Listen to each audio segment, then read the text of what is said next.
Well, hello there, and welcome to another thoroughly thrilling episode of Talk Commerce. I'm your host, Veronica Costello. Today's delightful episode is entitled Bridging Platforms, Growth Tactics, and ROI with Isaiah Bollinger. Buckle up, darlings, as we take a fabulous tour of the digital landscape, mastering the art of scalable strategies and making sure our conversion rates are nothing less than spectacular.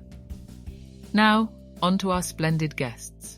We have our fearless host, Brent Peterson, and our very special guest, the relentlessly driven Isaiah Bollinger, the CEO of Trellis and a 4-time winner of the coveted Inc. 5000 award. A maestro in the world of digital strategies, Isaiah has catapulted Trellis into meteoric growth each year, proving it to be an absolute treat for businesses seeking expansive e-commerce solutions. But hold on, darlings. My enthusiasm must momentarily be put on hold. We've got to pause for ever such a short moment and hear about all the splendid things our sponsors have on offer. Great news for the Magento community. Hoofa is now fully supported by Amnesty, the #1 Magento extension provider. With a catalog of over 250 Magento products and solutions and a full range of custom development services, Amnesty actively invests in providing compatibility with the Hoofa theme.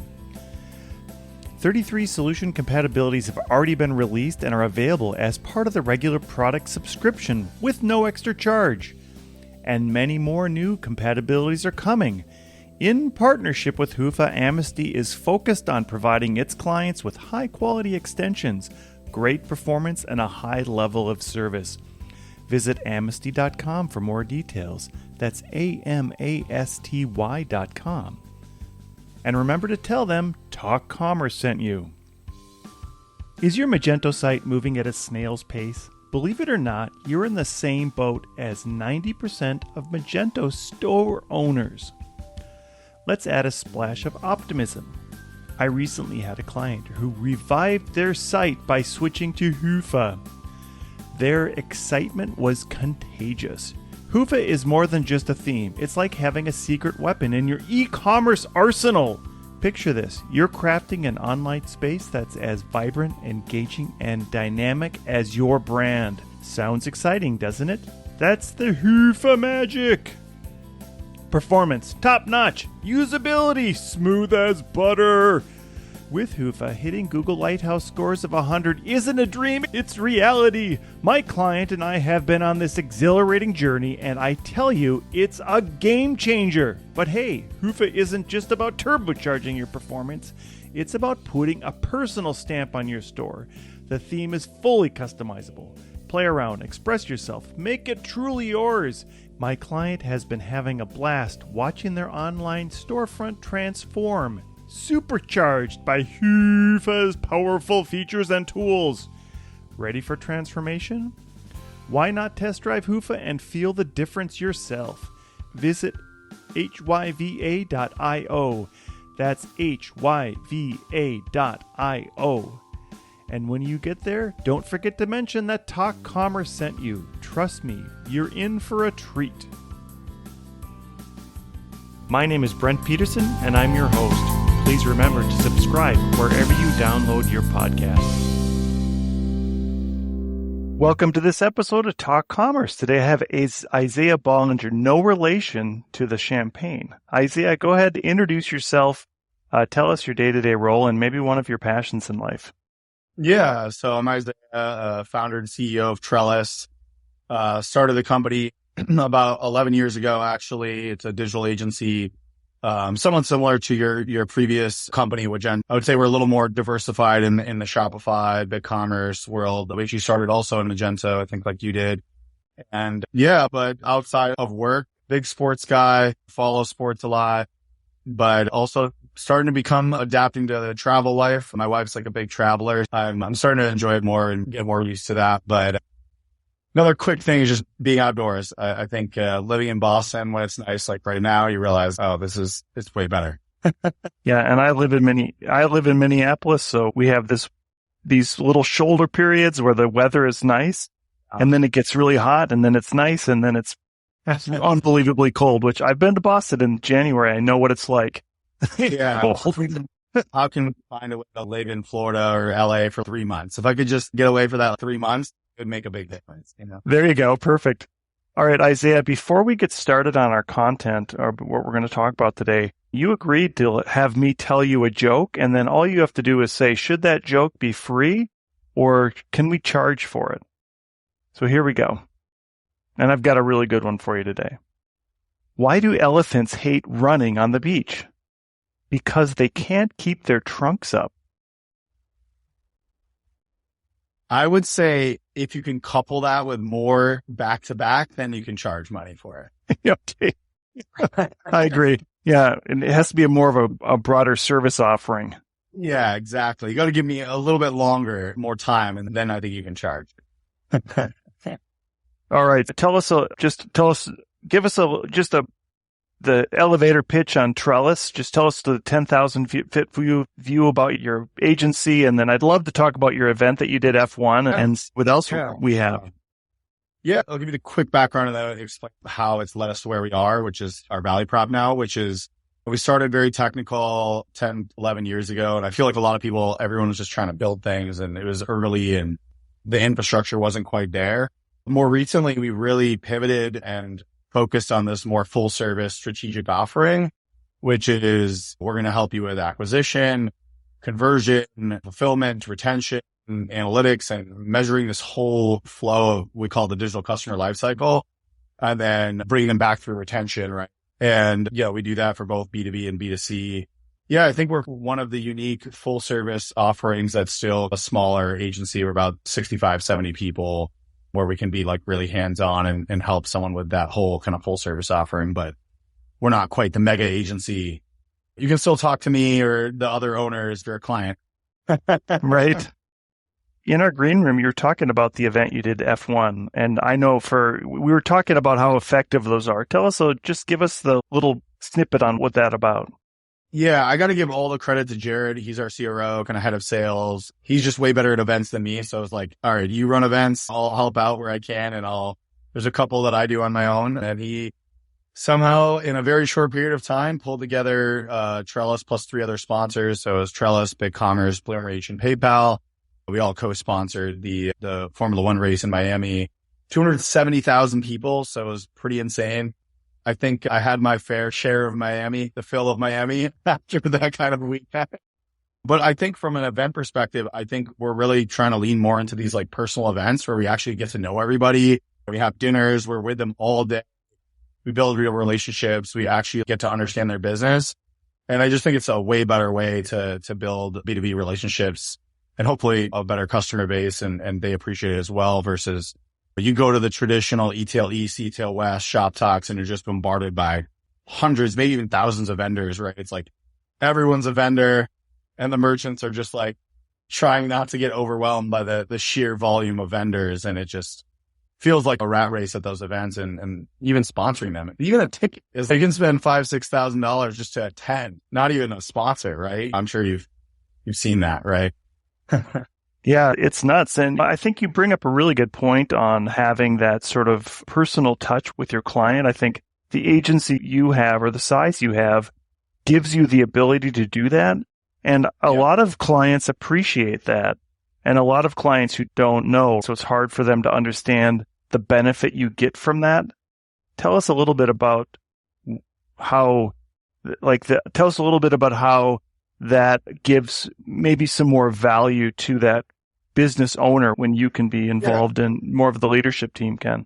I think there's a lot of distrust in agencies, right? I think most companies, they've never had an agency or once they have, they've had, most of them, if you talk to them, will feel like they've had bad experiences. And so when you have this distrust, it's very hard to build trust on Zoom or a brief meeting. But when you're around someone in person and sharing food or whatever, some crazy event like Formula One, doesn't have to be that crazy. It could just be a dinner or maybe a simpler event. I think it builds trust and then you can get to the bottom of what do they need to trust you and how do you actually offer real value or not make them feel like they're just being sold. So I think a lot of companies just feel like they're being snake oil sold in this industry. Yeah, and maybe when you get to the size, when you're dealing with big enterprise companies, then that the layer of people that are dealing with the layer of people don't really care. Like maybe when you're dealing more with the direct leadership, there's a lot more skin in the game, let's say, than it is if you're just dealing with the subordinate of a subordinate in a small section of a company that's a multi-billion-dollar company. I can say that I had a lot of experience with Universal Music. They were our largest client for about 3 years, and we were definitely under layers of layers. And they didn't care if I was the owner or if I was the developer. Was that the same as the Warner Music Group guys, or is it different? Yeah. It's interesting too that G was on Magento and Warner was on Magento at the exact same time. Isn't that? I think both of them are off Magento now, right? Because one of the actual owners used to work at Warner Music Group on Magento for a brief period of time. So but they're completely separate. Each other, nothing to do with each other. I know the band Logic went from UMG to Warner. But that's the only thing, the only connection. Yeah, I think we're just trying to fight through the noise. Honestly, we want to get back to building these real relationships. Like, I really think that COVID messed everyone up. It messed us up. People don't realize, like, these Zoom relationships, they're not the same.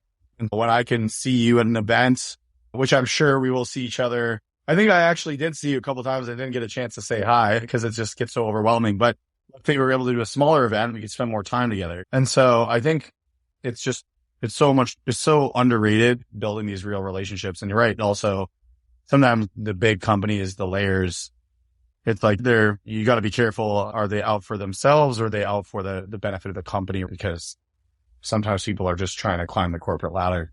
And that doesn't necessarily always align with business. Yeah. Do you think that because of COVID and then because leadership saw that, hey, our team is still productive on Zoom, they said, maybe we don't need to go meet the client and maybe that's not so important. And even Adobe said, maybe we're never going to have another Adobe Summit in person because our Adobe virtual event went so great. Do you think that a lot of those people get stuck in that mold and then it's taken them some time to say, oh, you're right. Meeting a person and seeing them is so much more valuable than doing Zoom calls. I think you got to pick and choose, right? And Zoom calls are a great way to get to know someone. It could even be like the in-person meeting is the second meeting, right? The Zoom call is like, hey, we got alignment and there's something here. Now let's meet in person, right? But yeah, I think people are underestimating that, especially for like new relationships, right? Where you don't really know the person that well. It feels very transactional, right? And I think when you're an agency business, if you're transactional, then why the customer's just going to they're going to shop around, right? Like, why wouldn't you? If you do think about it, if you think about it in the transactional model, that client is there and then they're gone because they're going after the next thing. And if you're not, as an agency, offering something special, that client has no reason to stick around. No, yeah, especially when there's a bajillion people emailing them and trying to sell them every day. Yeah, I think we need to get back to more in-person meetings. The right kind. Like, you have to be careful. Obviously, you can spend all your time in traffic and on flights and never get anything done that way. So I think there has been a huge benefit to Zoom where sometimes it is better, but I also think we've gone too far. I think we need to figure out where the balance is, and we're still working on it, to be honest, but definitely going to these events and starting to do them, make them more personal. I feel like we're moving in the right direction. In our green room, you had mentioned you started in Magento, 12 whatever years ago when Magento was Magento 1 and was probably a 1.3 even or something like that. I think it was a very, very old version. And it seemed at the time that nothing could knock Magento off its pedestal, right? And now it seems that nothing can knock Shopify off its pedestal. What do you think is going to happen now? Where do you think you're going? Yeah, it's a tough situation, right? And I think people don't really truly understand what's happening, or at least not enough. And we saw the switch happening in about 2015, 2016. So we started to pick up Shopify. We actually merged with a Shopify only agency for that exact reason, because there's two reasons. There was some alignment with people, and we felt like their people solved our problems, our people solved their problems, kind of thing, where we had different skill sets. And then obviously we wanted to accelerate our Shopify growth. Yeah, I think that Shopify is definitely going to be the leader for a while. But I do think that there's some gaps there, right? They're not really that well suited for the enterprise in some cases, in some use cases. And so I think that's where BigCommerce has found a little niche, right? I think they've also picked up a lot of the disgruntled Magento customers that maybe can't go to Shopify because they need complex B2B or something that BigCommerce does better than Shopify. So I think people are underestimating BigCommerce. I think BigCommerce has a lot of potential to do a lot more in the enterprise. But yeah, I struggle to see too many other players make any serious impact. You hear the buzz about some of these other guys, but I just don't feel like they have the addressable market, like the community. We grew up through this professionally, right? The community of Magento is what made Magento. I think they've lost a lot of that, and now it's become very enterprise. Like most of our Magento 2 business is fairly deep B2B, super complex B2B or enterprise, right? And there's really just not much else there. So it leads to a smaller community. Yeah, I haven't seen anyone else threaten Shopify from a community standpoint, except for BigCommerce. I think that's the one that to look for. I think Salesforce is too big, right? Like, or too enterprise, right? Their community is just this little tiny enterprise niche, right? That most people can't really resonate with. And most of the other companies, is it Shopware? Yeah. Shopware, I think, has some potential there with Europe, but they just haven't, I don't know, they haven't been able to break into the US. So there's a couple fringe things like Shopware, right? Maybe can they break into the US with community? We haven't seen. They're working on it. Have you seen anything else that you're like, I think they come closest, right? They're definitely and I had the pleasure last year sitting down with Brent Bellum for quite a long conversation. And he is not afraid at all to poke holes into Shopify. I'm always confused because it seems if you put them side by side, BigCommerce and Shopify are almost identical in terms of features. In fact, BigCommerce certainly has way more B2B features than Shopify. And my only view is that Shopify just has a bigger marketing budget. I would say that Shopify is better at a few things, and those few things really matter to a lot of companies. It's just easier to manage the theme. It's easier to get a theme up and going. We have a package offering for Shopify where we can get sites up and running that look really good for really cheap relative to especially Magento.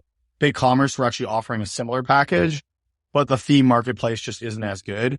And for these smaller B2C or mid-sized B2C guys, like they can get away with just a pre-built theme and few apps, and they don't need that much custom development. There's guys doing tens of millions on Shopify, and if you go look through their sites, it's like a theme and some apps. There's not much else. Like literally, it's crazy. And so I think they're better at a few things. They have a better app marketplace just because there's more volume there and there's more options. And then the theme marketplace is better. And so for ease of use, they're still a little bit ahead. But I would say, yeah, when you start to get into enterprise features, I do think BigCommerce threatens them, right? So it'll be interesting to see, right? And there are some things that Shopify is addressed. They have hydrogen, oxygen, the headless platform. They have the composable. So Shopify is obviously aware that they need to get better at enterprise. So we'll see. And they're working on it, but it's hard to say, right? Who's going to launch the more features faster is where it feels like we need to. Yeah. Talk a little bit. We've mentioned community quite a bit, and I personally don't know of any. I don't think the Shopify community is very strong at all. I think they need to do a better job of democratizing that. I think there's a little bit too much nepotism there, in my opinion, or what I don't know, like insider favoritism, and I think that's a mistake. I think they need to build more of a like open community where everyone can play on the same level playing field. I would say they definitely have a good community, but it does feel like you're either in the inside or the outside.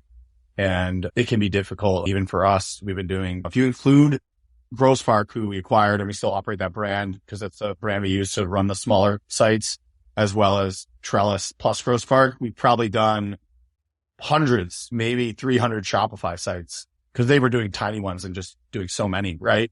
And they started even before we did.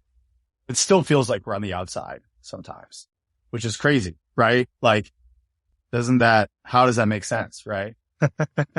Yeah, I feel like the leadership at BigCommerce cares about that part, and they're trying to do something. I guess I'm more involved in BigCommerce than I am at Shopify, but it feels as though the leadership is invested in working on building a community. And maybe it's harder for a SaaS platform like BigCommerce or Shopify to build a community, but you would think because Shopify is so much bigger than everybody else, they would have an equally bigger community. And I would argue that the community for Magento still is bigger in terms of developers than the Shopify community. Do we see there's even the Meet Magentos are back on, right? Meet Magento Romania was yesterday, and it looked like they had really good attendance. So yeah, go ahead. Yeah. So what I think the problem is that Shopify has such a big market that you have this entrepreneur community, which is fine, but that's this own little baby companies. A lot of them, they're not really a good fit for a Trellis. We tell them that we're honest about where we fit and don't fit in. And so I think they have to think about, they need to because they're so big, they almost need to build multiple different communities that keep that entrepreneur community, but that doesn't really apply to an agency like me or your agency. We need to go get the mid-market clients. We need to go get the guys doing 20, 30, 50 million on Shopify. That's a more fine-tuned group. And I think they need to work on cultivating that. And then I think it gets discouraging when you're an agency like Trellis and they've built, we can handle $1 million projects. We can handle the enterprise. But instead of coming to me and saying, hey, let's tackle the enterprise, they're like, oh, look, we just got Deloitte Digital to do it for us. And it's okay. So I think maybe the differentiator is because it is a small entrepreneur run, they can do it all themselves. They really don't care about everything else. In Magento, we all cared about all the things we were doing to make cool Magento things. But if you're just an agency or you're a store owner, you don't really think about how can you get something from some other store owner. That's not in their wheelhouse. But as an open source developer, you're always thinking about, hey, maybe I can get some knowledge from somebody else. Yeah, I think there's some of that, but I think the problem is it's still that community they developed was really the ground floor community. And there needs to be more of that community for the folks that have scaled past the early stages of being that little baby startup. Cause there's all these companies now doing 10, 20, 100 million, 500 million on Shopify. And you can't it's just a different community. And I think the other problem is just being a public company, right? When you're a public company, they also have to balance the fact that payments is still their biggest driver of revenue. So payments drives more revenue than the platform.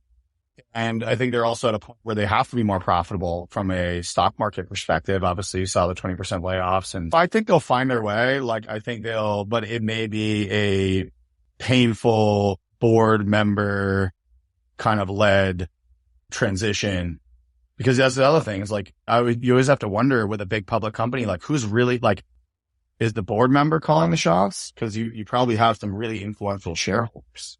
And what are they trying to accomplish?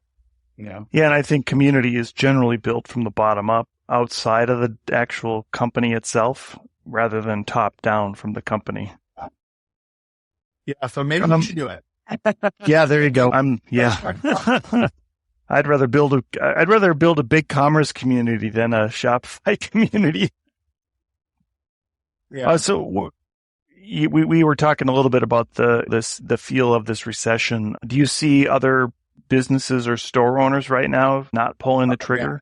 Yeah. It was nice to everyone, I think was that's the other thing, because we did this personal event, it was about 25 of us at F1. I think everyone was just super honest, in a room being it's been tough. There's one guy that we did talk to who's just crushing it. Well, there's a couple guys crushing it, but I think the people crushing it with the hyper growth, that's the exception right now. That's not the norm.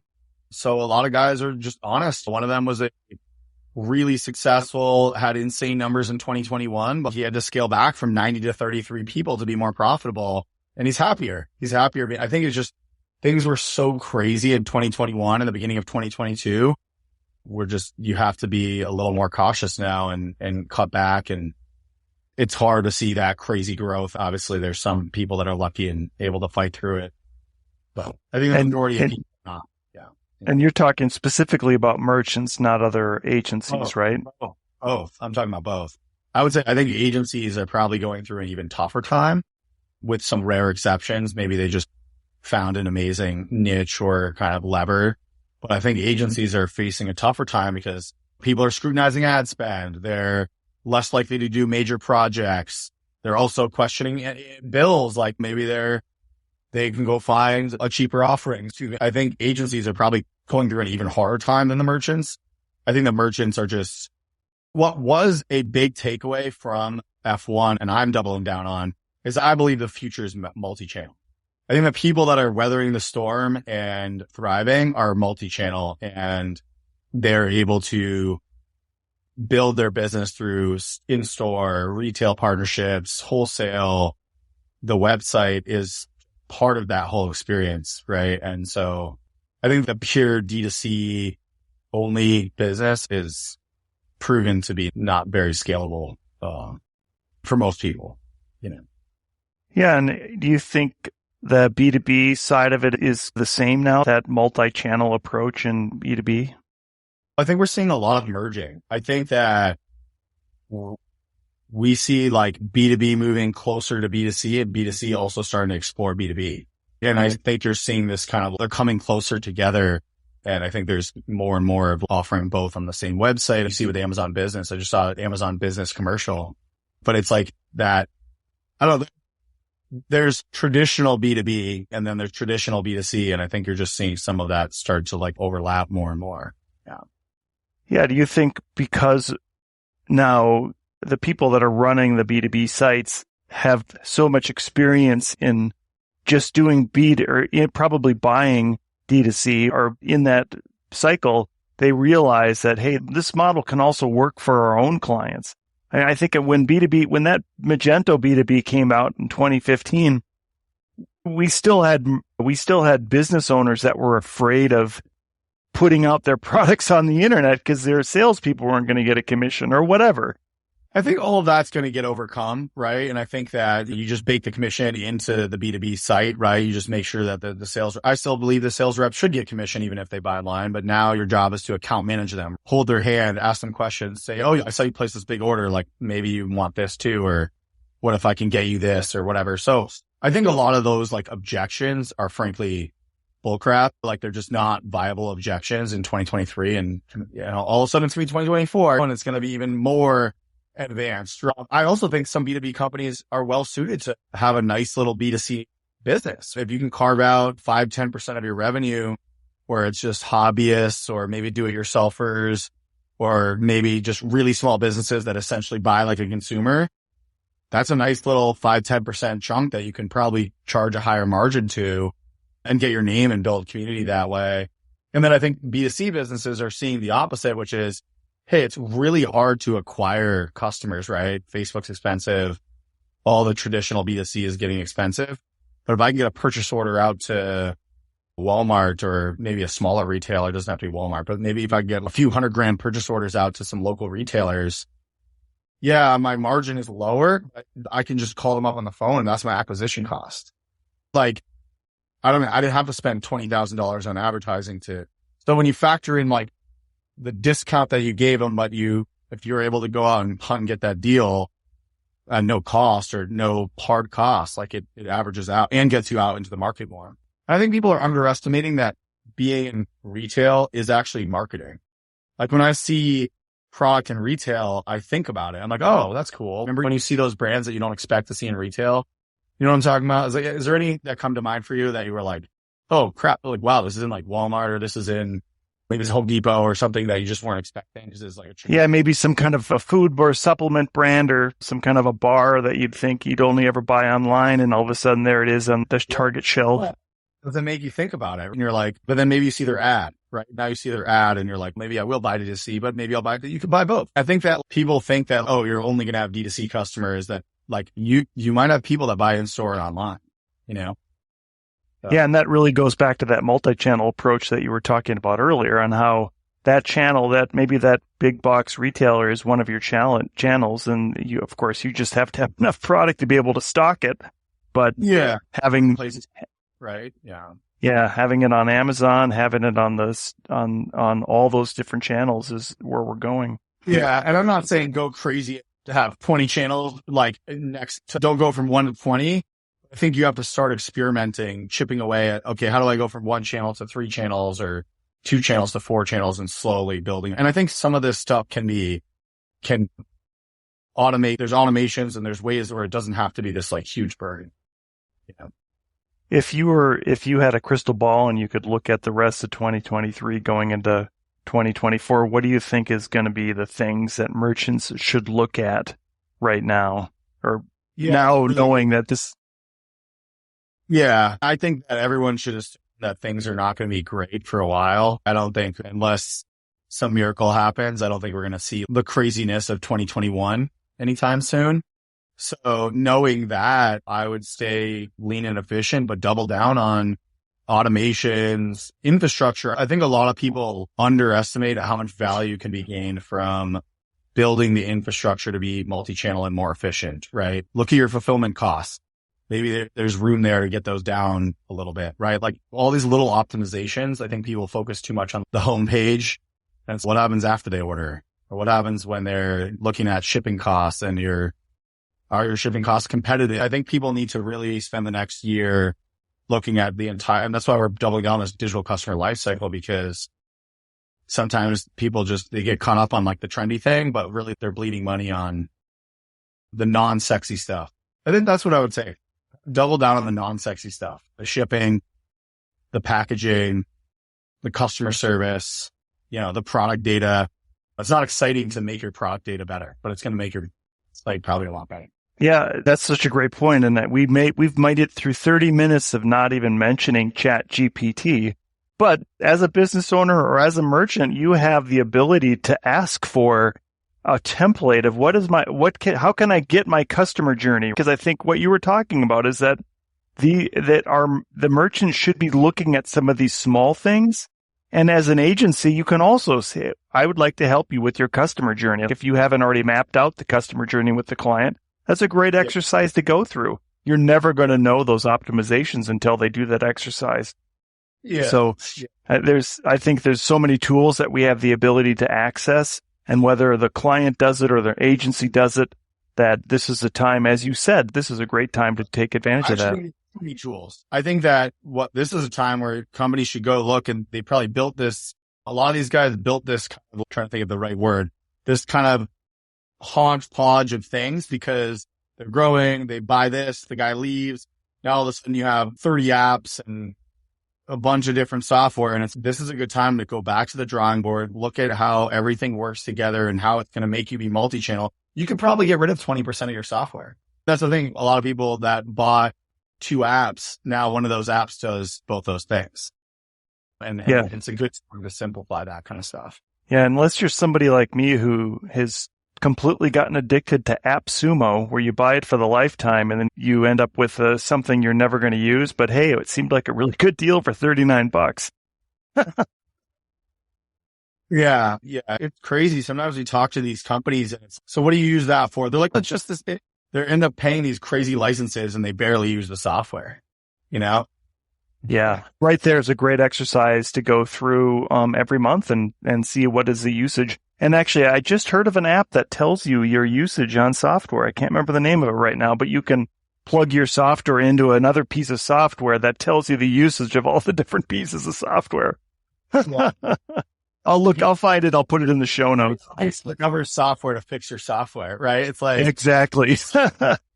Yeah, I know, and we can keep going, but my shameless plug is, we talked about that, is I want to be out there helping these guys get better at multi-channel, right? If you're on one channel, let me help you get to 2 or 3, and let me help you also consolidate software in the process.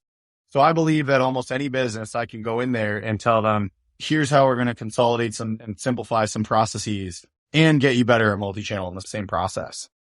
So that's my kind of shameless plug that it seems to be a lot more effective than trying to sell people on fluffy stuff that in this economy maybe is not the best thing to buy.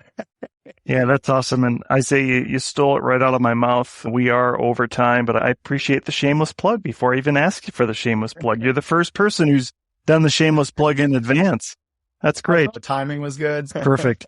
And I'll put all your contact deals in the show notes. So Isaiah Bollinger, it's been a pleasure to talk to you today. Any particular way you'd like people to get in touch with you? Yeah, I'm big on LinkedIn and Twitter. So just you Google my name, it's Isaiah Bollinger. You should be pretty easy to find me on Twitter, LinkedIn through my name. And then our website, trellis.co. Unfortunately, we don't have the .com. It's just trellis.co. We're still betting that over time that will get more normal. And yeah, you just hit us up on the contact page if you want like a formal kind of Trellis process. We'll do free consultations, free analysis, give you our 2 cents. And you're never too small to talk to us. So I think sometimes people think that they're too small to talk to us. We'll always talk to you. We might say, look, I don't think we're the best fit, but I'll give you all my advice that I can in an hour or two and help you find the right fit if we're not the fit. Perfect. Thank you so much. Yeah. Thank you. Thanks for having me. Thank you for making it to the end of this episode of Talk Commerce. Please rate this episode wherever you download your podcasts. We are actively looking for people to participate in the free joke project. Go to talk-commerce.com and sign up for your free spot on the free joke project. If you are a business, I will do a 30-second elevator pitch in the spot to help promote your business. That's talk-commerce.com.